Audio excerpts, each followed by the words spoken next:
It took a while, but the Trudeau Liberals have admitted that we carbon tax opponents have been right all along, at least about how their carbon tax will make Canada's economy less competitive.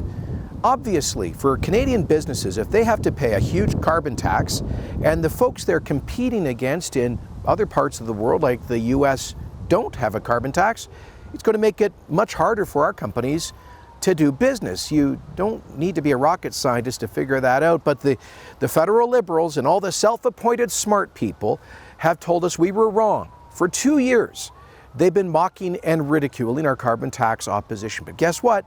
This past week, the federal Liberals finally admitted that we were right when they decided to scale back the carbon tax on certain large Canadian industries, like, for example, cement manufacturers. So they're going to get a break on the carbon tax. But guess who doesn't get a break under this new Liberal back-of-the-cocktail napkin policy?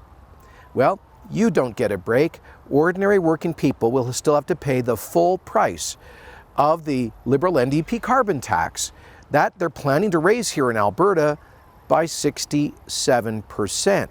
So you don't get a break when it comes to heating your home. By the way, the effective carbon tax on natural gas to heat your home now, it's about 125%. You don't get a break on the carbon tax and filling up your gas tank or the costs that go up for your groceries that you buy at the store.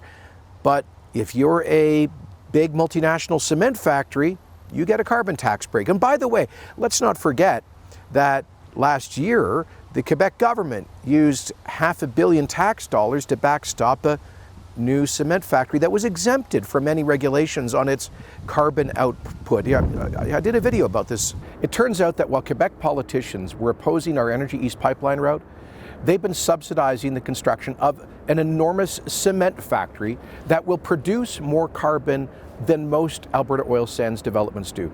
So there you get it. They get subsidies. They don't get regulated for CO2, but our oil sands get a emissions cap, and you, a regular Alberta taxpayer, get set to pay a 67% increase in the carbon tax. But here's the good news. Next spring, we Albertans will have a chance to vote on the Liberal NDP carbon tax in the next provincial election. And if the United Conservatives are elected, Bill number 1 will be the Carbon Tax Repeal Act.